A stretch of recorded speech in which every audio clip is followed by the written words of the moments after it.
Market లో invest చేసి మీ డబ్బులు డబుల్ చేసుకోవాలనుకుంటున్నారా? సుందరరామిరెడ్డి గారి లైవ్ సెమినార్ కి అటెండ్ అవ్వండి. నమస్తే రమగారు. నమస్తే జయ. రమగారు, మనం దసరా నవరాత్రులు స్పెషల్ నైవేద్యాలు చేస్తూ ఉన్నాము. గోధుమ రవ్వతోటి పాయసం చేద్దాం. మనం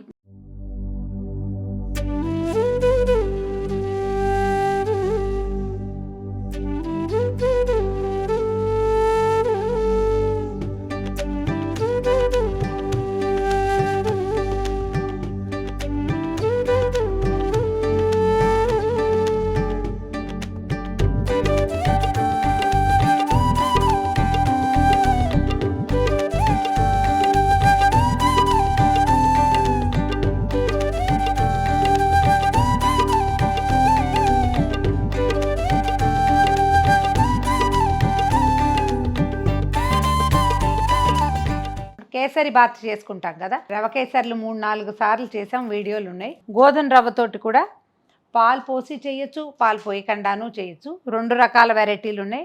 ఒకటి చెప్తాను, రెండోది చేసి చూపిస్తాను. గోధుమ రవ్వ బరగ్గా ఉన్న రవ్వ తీసుకోండి. చూడు కనిపిస్తుంది కదా, ఇది కొంచెం బాగుంటుంది, చక్కగా విరిబడి ఒక్కొక్క గ్రెయిన్ అంటే ఏమనాలి, హిందీలో అయితే దానా దానా అంటాం. ఈ రవ్వలో ఉన్న ప్రతి పలుకు బాగా చక్కగా ఉడికి అందంగా కనపడుతుంది. గోధుమ రవ్వ ఏ కప్పుతో తీసుకుంటామో ఆ కప్పుతో 2 కప్పుల పాలు, 1 కప్పున్నర పంచదార, తర్వాత కాసిన ఏలక్కాయలు, జీడిపప్పు, కిస్మిస్. ఇంత దీనికి మనం పాలు పోస్తాం కాబట్టి నెయ్యి తక్కువ. ఒకవేళ మీరు పాలు పోయారు అనుకోండి, అప్పుడు కప్పుకి కనీసం 1/2 కప్పు నెయ్యి కావాలి. కొంచెం నెయ్యి సరిపోతుంది. నెయ్యి వేసి ముందు గోధుమ రవ్వని బాగా దోరగా చక్కగా వేగనివ్వండి. గుమ్మగుమ్మలాడేలాగా రవ్వలో తెలుపు వచ్చేసేయాలి. ఈ రంగు పోయి తెల్ల రంగుకి రావాలన్నమాట. నిదానంగా వేయించండి. పాలు కొంచెం కాగబెట్టుకోండి పక్కన. ఆ వేడి పాలు కాస్త నీళ్లు కూడా పోసుకోవచ్చు. ఎలా అంటే ఇప్పుడు మనం దీనికి కనీసం 1కి 4 నీళ్లు పడతాయి. పాలే 4 పోస్తే అంత బాగా కుదరదు, పైగా అసలు కోవాగా అయిపోతుంది. అందుకని 2 గ్లాసులు నీళ్లు, 2 గ్లాసులు పాలు. ముందు నీళ్లు పెట్టుకోవటం పక్కన. ఈ రవ్వ వేగగానే ఆ వేడి నీళ్ళు పోసుకోవటం. ఆ వేడి నీళ్ళల్లో ఉడుకుతుండగానే పాలు ఒకసారి హైలో కొంచెం కాగనివ్వండి. మరి పచ్చిపాలు అయితే అంత బాగుండదు, ఏమిటో ఒక సాటిస్ఫాక్షన్ ఉండదు అనమాట. ఆ వేడి పాలు కూడా ఇవి నీళ్లు పీల్చిన మరుక్షణం పాలు కూడా పోసేస్తే సరిపోతుంది. 1కి 4 ద్రవ పదార్థం కావాలి దీనికి, సరేనా? అంతే. పాలు పోయటం బాగా చక్కగా దగ్గరికి మగ్గిపోయిన తర్వాత పంచదార 1.5 పంచదార పోసేస్తాం. బాగా ఉడికి ఆ చక్క కోవా బాగా వస్తుంది, అంటే హల్వా లాగా కనపడుతుంది కదా. నెయ్యి ఎక్కువ వేయం కాబట్టి నెయ్యి కనపడదు మనకు. అది ఉడికిన భావకం కనపడ్డాక జీడిపప్పులు, కిస్మిస్లు వేయటం, కొంచెం ఏలక్కాయలు వేసుకోవటం. మీకు ఆసక్తి ఉంటే కాస్త అంత కుంకుమ పువ్వుని పాలల్లో నానబెట్టి పెట్టుకోండి, అది కూడా వేసుకోండి. ఈ రవ్వకి కుంకుమ పువ్వు ఏంటంటే రంగులో ఏం పెద్ద చేంజ్ కనపడదు మనకి. తెల్ల రవ్వ అయితే కనిపిస్తుంది. చక్కగా దాన్ని పళ్ళెంలో వేయటం, పైన కాస్త నేర్చుకు వేసి అమ్మవారికి నివేదన చేసుకోవటమే. తప్పకుండా. ఓకే, ముందే చేద్దామంటే కొంచెం నెయ్యి వేసి జీడిపప్పులు, కిస్మిస్లు వేయించుకుందాం. ఎక్కువ పప్పులు వేస్తే వేసేసామంటారు. వీటిని సగం చేస్తాను గారు, అందరికీ వస్తాయి. నేను కూడా అంతే చేస్తా చేయ. మీ దగ్గరే నేర్చుకున్నాను నేను. ఇంత లావు పప్పులు వేసి 10 పప్పులే వేసామనుకోండి, ఎవరి నోట్లో ఒక్కొక్కరికి 3-4 వచ్చేస్తే ఒక్కొక్కరికి 1 రాదు. అందుకని ఏం చేయాలంటే చిన్న ముక్కలు చేస్తే అందరికీ తలా 1, 2, 3, 4, 5, 6 అలా వస్తాయి. చాలు.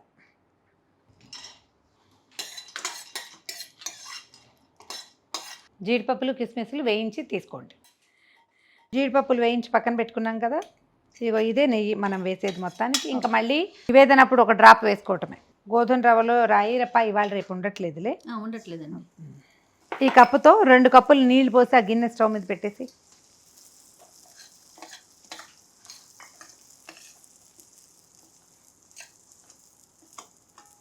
ఈ రవ్వ మరీ ముతగ్గా ఉందనిపిస్తే 5వ గ్లాసు పాలు కూడా పోసుకోవచ్చు. ఏం అనుమానం ఏం లేదంటే 5వ గ్లాసు వాటర్ అంటే 3 గ్లాసుల పాలు, 2 గ్లాసుల నీళ్లు, లేదా 3 గ్లాసుల నీళ్లు, 2 గ్లాసుల పాలు. మన దగ్గర పాలు అవైలబిలిటీని బట్టి అనమాట. ఇంకో కప్పు కూడా పోసేసి 3 కప్పులు పోసి.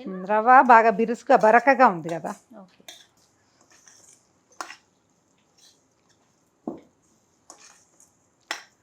నిదానంగా సన్నటి మంట మీద దోరగా వేయించండి. ఇది ఏంటంటే పొయ్యి హైలో పెడితే అడుగు మాడిపోయి నల్లగా తెల్లగా 3 రంగుల్లోనూ కనపడుతుంది. అలా ఉండకూడదు, ఈవెన్గా వేగాలి. చక్కగా నిదానంగా సన్న మంట మీద కనుక వేయిస్తే గరిట మాత్రం వదలకూడదు. రమ్మగారు వేగిందా? చూడు రవ్వ మీకు తెల్లగా కనపడుతుందా, వాసన వస్తుంది గుమగుమలాడుతూ. అవునండి. రవ్వ తేలిక పడ్డట్టు తెలుస్తోంది. ఇందాకటి బ్రౌన్ కలర్ ఏది అంత తెల్లగా పడింది కదా. వేగితేనే ఇది బాగా కుదురుతుంది. స్టవ్ ఆపేసి ఆ నీళ్ళు కొద్దిగా పోసేద్దాం ఇందులో. ఆ స్పూన్ తీసి, ఇందులో స్పూన్ ఎందుకు ఉందని డౌట్ వస్తుంది. తొందరగా కాగటానికి ఇందులో ఏదైనా స్పూనో ఓ చిన్న కటోరియో పడేస్తే నీళ్ళు స్పీడ్గా కాగిపోతాయి.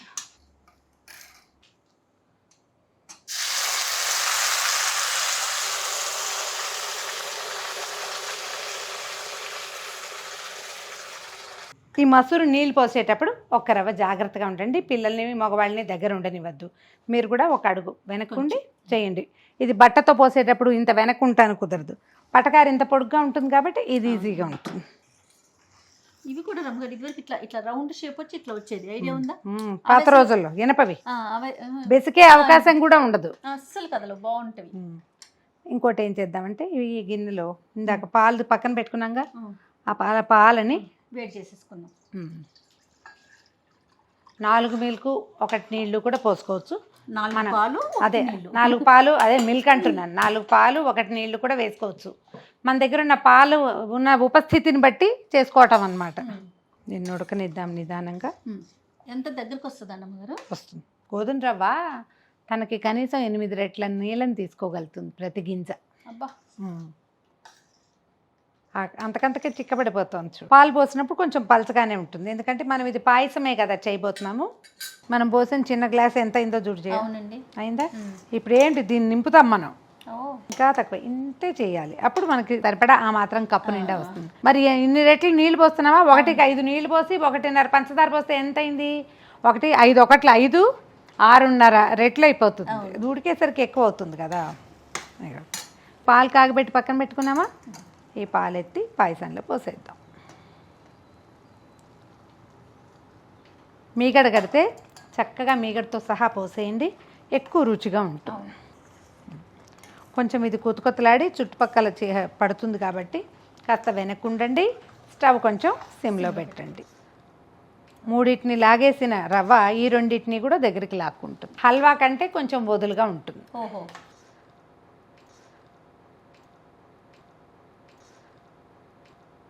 మొత్తం మనం పోసిన పాలు నీళ్లు సమస్తం వెళ్ళిపోయినాయి లోపలికి. ఈ రవ్వకి మనం పాలు కూడా పోసాం కాబట్టి ఎక్కువ వేసుకోవాల్సి వస్తాం మనం. ఇక పంచదార వేస్తాను. 1కి 1.5, ఒక రవ్వకి 1.5 గ్లాస్ వేసామన్నమాట. ఒక 5 నిమిషాల్లో వచ్చేస్తుంది ఇది. మీరు బెల్లం కూడా వేసుకోవచ్చు.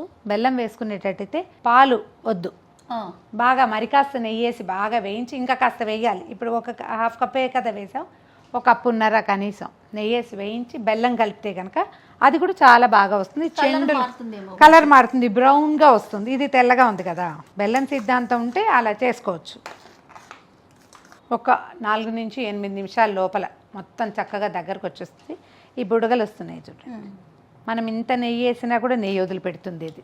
ఈ బుడగలు రావటం వచ్చి అంచులు వదిలేసాక దీన్ని ఆపేసేయచ్చు. మనం లూజ్ పాయసం లాగా కాకుండా స్పూన్తో తీసుకునేలాగా పాయసం లాగా కనపడుతుంది. మొదటి రోజు నుంచి 10 రోజుల లోపల మీ వీలు వెంబడి ఏ రోజు కుదిరితే ఆ రోజు. కేసరి బాత్ పెట్టుకోవాల్సిన రోజు ఉంది కదా, మనము ఎప్పుడు పెడతాం? అది కాత్యాయనికి కేసరి బాత్ అలా పెడతాం. ఆ రోజున నివేదనకి ఇది చేసుకోవచ్చు. అలా కూడా చేయొచ్చు, రవ కేసరి చేయొచ్చు, ఇదైనా చేసుకోవచ్చు. ఒకవేళ రవ కేసరి చేయాలనుకుంటే మన ఛానల్లో 3 రకాల రవ కేసర్లు ఉన్నాయి. ఏది కుదిరితే అది చూసుకుని పెట్టుకోండి. దగ్గర పడిపోయింది చూడు మన పాయసం. చూడు అడుగు అంటుతానంటుంది. ఈ తెర వస్తే చాలు. ఇప్పుడు ఇలా తీస్తుండగా చూడు ఖాళీ వస్తుంది చూసావా, అడుగును అంటుకోకుండా కనపడుతుంది. అది వస్తే చక్కగా వచ్చేసినట్టే. ఏం చేద్దాం ఇప్పుడు? ఏలకల పొడి కొద్దిగా వేసేద్దాము. స్టవ్ ఆపేస్తాను. వేయించి పెట్టుకున్న జీడిపప్పులు, కిస్మిస్లు, బాదం పప్పులు వేసుకోదలిస్తే అవి కూడా 1 గంట నానబెడితే బాదం పప్పులు పైన ఉన్న తోలు ఊడొచ్చేస్తుంది. కొద్దిగా సన్నగా చాకుతోటి గీట్లు పెట్టి కనుక ముక్కలు తరిగేస్తే నేతిలో వేయించి వేస్తే ఎక్కువ రుచిగా ఉంటుంది, బాగుంటుంది. అయిపోయింది చేయ. కొద్దిగా ఒక బౌల్లో పెట్టుకుని పైన కొంచెం నెయ్యి వేసి అమ్మవారికి నివేదన చేసేసుకోవటమే. తీపి ఎక్కువ కావాలనుకుంటే పంచదార పెంచుకోండి అంతే. కమ్మనైనా గోధుమ పాయసం మీ వెసులుబాటుని బట్టి ఉదయమో సాయంకాలమో చేసి నివేదన చేసుకోండి. అద్భుతం. ఏదో మనం ప్రయత్నం చేస్తూ ఉన్నాం రమ్మ గారు. ఇది స్టూడియో కాబట్టి అంత పూర్తిగా వెసులుబాటుగా చూపించలేకపోయినా నైవేద్యం ప్రధానం కాబట్టి వాటిని చేసే ప్రాసెస్ మాత్రం చూపించగలుగుతామండి. సో ప్రేక్షకులందరికీ మరొకసారి దసరా శుభాకాంక్షలు.